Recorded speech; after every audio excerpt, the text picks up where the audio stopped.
નેનાવા માર્કેટયાર્ડમાં ભારે પવનથી પતરા ઉડ્યા. મોટું નુકસાન થયું.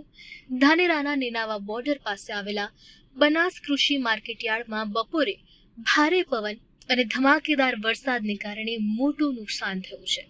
માર્કેટયાર્ડમાં બનાવેલા શેડના મોટા ભાગના પતરા જોરદાર પવનના કારણે ઉડી ગયા હતા. પ્રાથમિક અહેવાલ મુજબ આ ઘટનાને આજે બપોરના સમયે જ બની હતી અને ત્યારે વિસ્તારમાં ભારે વરસાદ સાથે તીવ્ર પવન પણ ફૂંકાયો હતો. પવન એટલો પ્રચંડ હતો કે શેડ પર લગાવેલા પતરા ઉખડી ગયા અને દૂર સુધી ફંગોળાયા હતા, જેના કારણે માર્કેટયાર્ડમાં મોટું નુકસાન થયું છે. જોકે સદનસીબે આ ઘટનામાં કોઈ જાનહાનિ નથી થઈ. આ કૃષિ માર્કેટયાર્ડ ગુજરાત અને રાજસ્થાનની સરહદ પર આવેલું હોવાથી બંને રાજ્યોના ખેડૂતો માટે તે એક મહત્વનું કેન્દ્ર છે.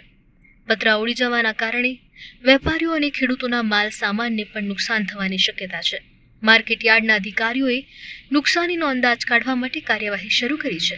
આ ઘટના બાદ વાતાવરણ થોડું શાંત થતાં જ સમારકામની કામગીરી શરૂ કરવામાં આવશે તેવી શક્યતા છે.